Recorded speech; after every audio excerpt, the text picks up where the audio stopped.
I bet on Draupadi. When these words left Yudhishthir's mouth, the entire court fell silent in shock. Arjun, Bhim, Nakul, and Sahadev looked at their elder brother with disbelief and anger.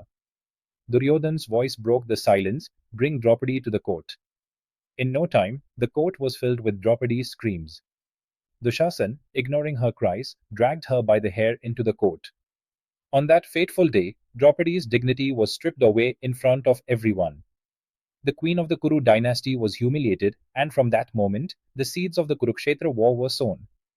Years before this, King Drupad had been humiliated by Dronacharya with the help of the Pandavas. Drupad sought revenge by performing a sacred yajna, hoping for a powerful son. But instead, a prophecy came true. A girl was born, destined to bring about the destruction of many Kshatriyas. Her name was Draupadi, and she was destined to be the wife of the Pandavas. Drupad had arranged a competition to marry Draupadi, one that only Arjun could win. The challenge was to shoot the eye of a fish by looking at its reflection in water. Many kings tried and failed, including Karna, who was insulted by Draupadi for being a son of a Shudra. Enraged, Karna walked away. Finally, a Brahman came forward and won the contest by shooting the fish's eye in one try. That Brahman was none other than Arjun. When Arjun brought Draupadi to their mother, Kunti, he said, "Look, mother, what I have brought in alms."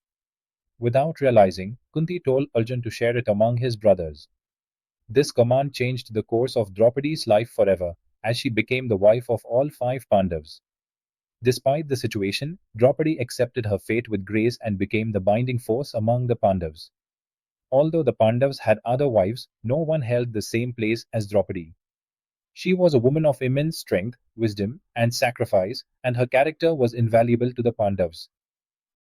A famous incident often associated with Draupadi is the humiliation of Duryodhan in Indraprastha.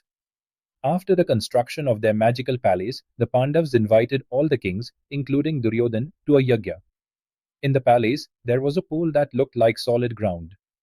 When Duryodhan stepped on it, he fell into the water, and everyone laughed at him. It's often said that Draupadi mocked him by saying, "A blind man's son is blind," but this is not true. While Duryodhan was indeed humiliated, Draupadi did not utter those words. Still, Duryodhan's humiliation played a part in his plot for revenge, which culminated in the infamous game of dice.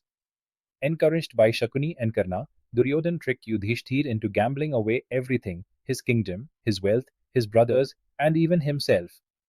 In his final, devastating bet, Yudhishthir staked Draupadi.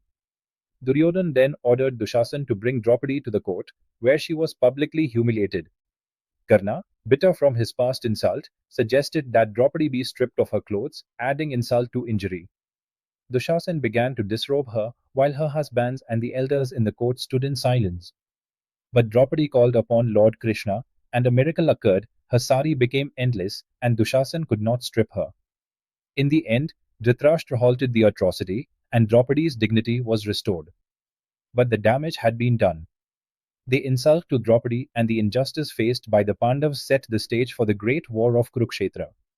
Even after 13 years of exile, Draupadi could not forget her humiliation. While Yudhishthir wanted to seek a peaceful solution, Draupadi reminded him of the dishonor she had suffered, igniting the flame of revenge within the Pandavas. The war of Mahabharata wiped out the Kuru dynasty. All the Kauravas, many kings, and thousands of soldiers lost their lives, fulfilling the prophecy made at Draupadi's birth. After the war, Yudhishthir was broken, devastated by the deaths of his family members. It was Draupadi who convinced him that he had a duty to rule as king and care for his people. For 36 years, the Pandavas ruled Hastinapur, with Draupadi by their side. When the time came for their final journey, Draupadi accompanied them towards the Himalayas. As they climbed, Draupadi was the first to fall and die, having fulfilled her purpose in life, guiding the Pandavas through their triumphs and trials. Even today, Draupadi is remembered primarily as a wife of the Pandavas, but her role in the Mahabharata was much more profound. She was a pillar of strength, a force of destiny, and the catalyst for the epic war that shaped history.